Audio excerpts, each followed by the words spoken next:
اعوذ باللہ من الشیطان الرجیم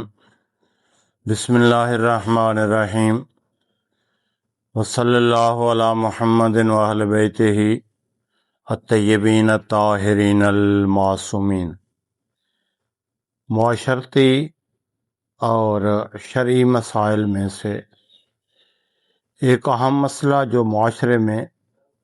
بہت زیادہ مبتلا ہے اور پوچھا جاتا ہے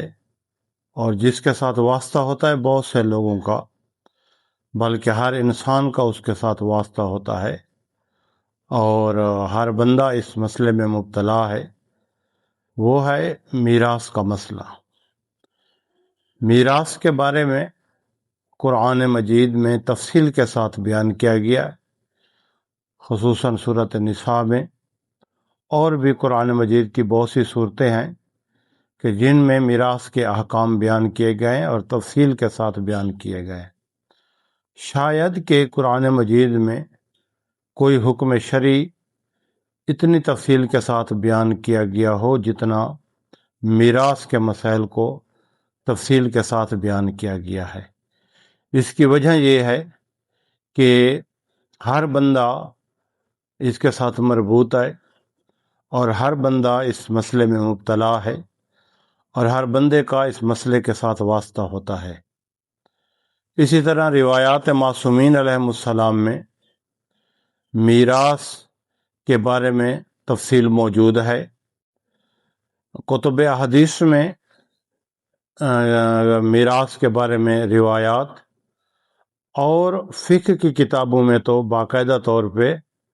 ایک طویل بحث بیان کی گئی ہے، فقہا نے بیان کی ہے میراث کے بارے میں، اور اس سب کی وجہ یہ ہے کہ یہ ہر بندہ بالغ ہو نابالغ ہو،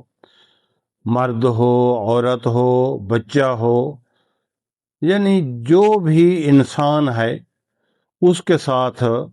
یہ مسئلہ مبتلا ہے اور وہ درپیش ہے، اس کو یہ مسئلہ ضروری ہے اس کے لیے یہ مسائل سیکھنا اور یا پوچھنا تاکہ اپنے معاملات جو میراث کے وہ حل کر سکے۔ تو اسی لیے قرآن مجید میں بہت زیادہ تفصیل کے ساتھ، کتب احادیث میں معصومین علیہ السلام نے تفصیل کے ساتھ بیان فرمایا ہے، اور انہی دو مصادر کی روشنی میں یعنی قرآن اور معصومین علیہ السلام کی روایات کی روشنی میں فقہا نے اس پہ کتابیں لکھی ہیں۔ کتاب المیراث خود چیپٹر ہے، کتاب المیراث فقہ کی کتابوں میں، اور علیحدہ علیحدہ اس کے بارے میں بھی کتابیں لکھی گئی ہیں۔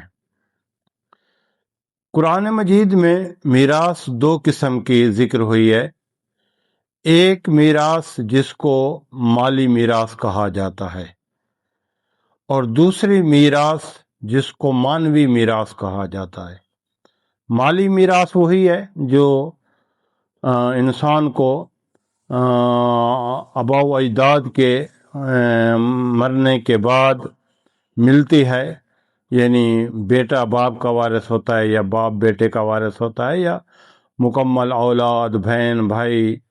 آگے تفصیل بیان کریں گے۔ تو مرنے کے بعد یہ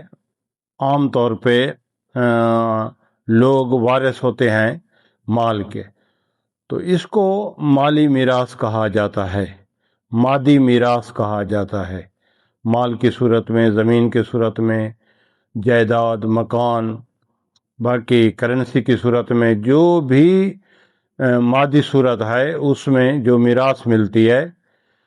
اس کو مالی میراث کہا جاتا ہے۔ وارث کو جو ملتا ہے مادی میراث کہا جاتا ہے۔ دوسری قسم میراث کی ہے مانوی میراث۔ مانوی میراث سے مراد وہ خصوصیات ہیں، وہ صفات ہیں